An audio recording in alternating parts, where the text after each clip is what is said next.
Okay, cool. Wait, don't go too far behind me because then I look like a giant.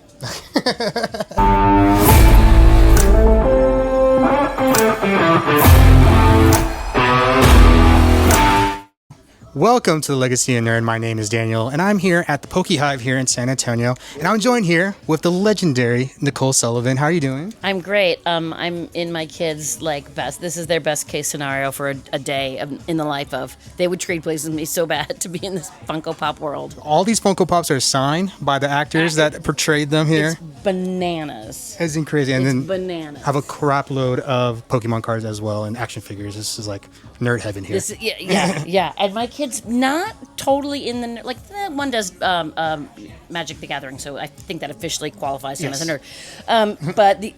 But mostly this is the only action figure thing they ever were drawn to were Funko Pops. They're addicting. I can say that. I mean, you and every Christmas I get all of us one. Yeah. It's fun. This one we have. What's the dumbest one?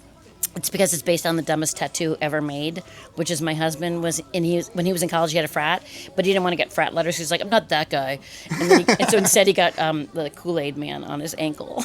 And I dated him anyway. There you go. And then, story come true right there.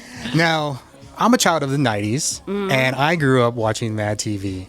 And what was it like? That's what happened to you. That's what happened. It makes more sense now. Yeah, right? yeah.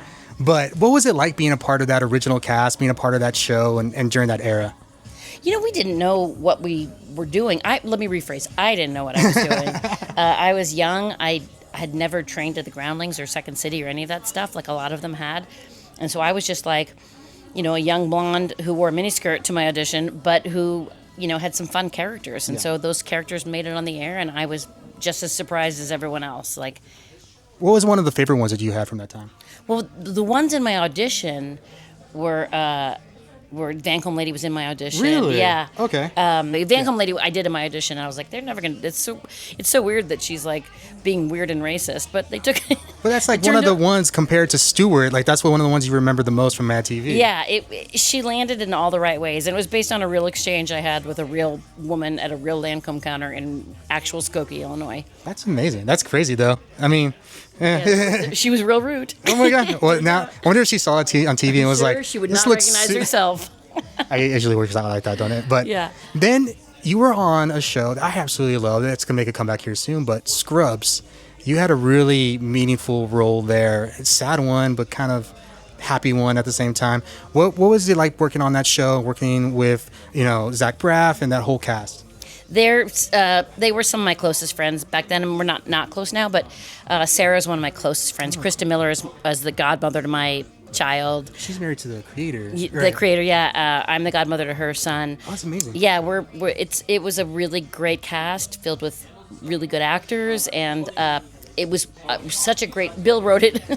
If this gives you any idea how Bill thinks about me, he wrote it for me. Okay. That part. So I'm like, so you think I'm batshit crazy? And he's like. But did it start out that way? Crazy. Like, because you came in periodically. Well, she wasn't. We didn't think she was suicidal. Okay. At the beginning, but she was just like so over the top. Right. She was so inappropriately friendly, and she just didn't know, didn't understand what social norms were. Let's put it that way. Okay. And at the ending as well, her passing away. You've even been back as a ghost. Do you want to hear the story? Yes, absolutely. Here's the hot scoop on that. So I knew the show was ending soon. They had sort of said, it's not going to be only, and because Bill said to them, let me know so I can write the show, so I can end the show properly, right? And they respected Bill enough to do that. So I knew it was ending soon. So I said to Bill, look, Bill, I mean, if it's too much to ask, but I've always wanted to die on a show. Can you please kill me on the show? No way. I said, please. He said, yeah. Here's what I meant. What I meant was, or crashed by a car. That's what I meant. And said I read the script, and I die of a drug overdose. And then on one scene I'm alive, and the next scene I'm not. And I was like, but they didn't print the rest of the script for anyone to read. It was for your eyes only kind of thing. Okay. And so I was like, well, I just died of a drug overdose. It's so I was kind of mad at him. I was like, I go, thanks. That's not at all what I wanted, but all right. And then I saw the episode. They didn't tell us till the episode aired. So you didn't know about the rabies part? Nope. That's incredible. I didn't know anything about the next, because they had all had it planned that he was going to have a mental breakdown, right. Dr. Cox, But no, when I saw like I still get chills thinking about it, like how to save a life with all those rooms going black and white from color, like crazy. That is crazy. I didn't never knew that. I had no idea, and he let me think that I just died of a drug overdose. Were you happy? Okay with the end result of that? Oh my god, I cried so hard in that Really? episode. It's the saddest episode of television ever. It was such a sad, for that character to go, because we had seen her. Basically, she wanted to be friends. She wanted friends throughout. She wanted friends, yeah. And then just to kind of go out that way, it was just seemed like, oh my gosh, but it was real life.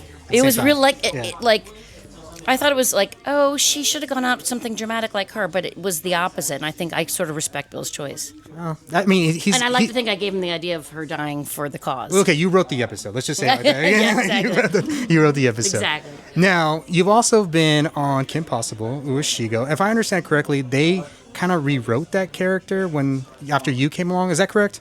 Yeah, it was. They're like, what did you do for the audition? I was like, I didn't. Like, I just sort of, they brought me in as like a guest spot thing, and then I think I was much more sarcastic than they had written it, like in my general tone. So I sort of came in with like a real attitude about it, and so then they edited her to another one, and then all of a sudden she's like showing up, and I was like, oh, okay. I mean, is there a little bit part of you in that character? Because I mean, yeah, it's you. look, I have a lot of qualities, good and bad.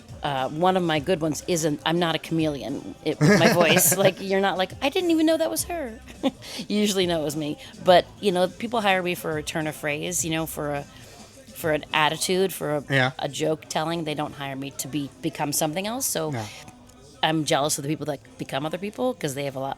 Well, you kind of, a lot of your characters I can say are kind of similar in some aspects. Is there a character that you think that sticks out the most to you, that you enjoy very much playing? Well, Marlene is different from Penguins of Madagascar, is different than she's just eternally hopeful. Like, so she's beautiful in that way. Like, she just like, hey guys, I don't know why we can't just all of us do. So, but when she gets frustrated, she sounds more like the other characters. And then King of Queens as well. King of Queens, great. Great job. Yeah, sweet. Another one who's eternally optimistic. Yeah. Well, we're being ended up. I was going to ask you here at the end. You've had like a crazy career. You've been part of TV, film for the last 30 years. Do you have any goals for yourself in 2026?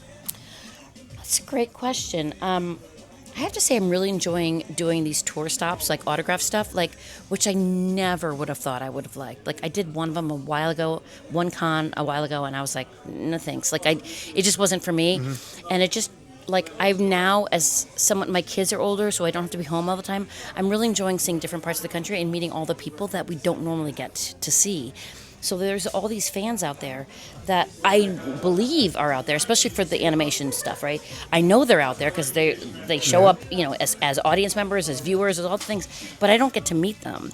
I've never gotten to meet them, and now I do. And I'm telling you, I have like a whole I thought I was gonna dread, like I have to go to, and my husband's like, you're in the best mood leading up to a con weekend. Like he's like, you're just in a good mood. I'm like, I know, I really like it. I'm gonna go talk to people that like me. I know, it's right, exactly. So super self realizing. I worked at Houston. I was working the panels at Houston, and I noticed that your table was never like there was always somebody at your table. And I was like, oh my gosh, that's insane. Yeah, it was great. I mean, it's like I also love people, and so most people they go like I'm introvert, like all these things on TikTok. If I could never leave the house, and I'm not like that. Like I want to leave the house and see people. So this is a great job. So 2026, get out more, meet more people. Yes. There you go. Thank you for verbalizing it so well. Well, I want to thank you for talking with me. I appreciate you coming meeting the fans as well.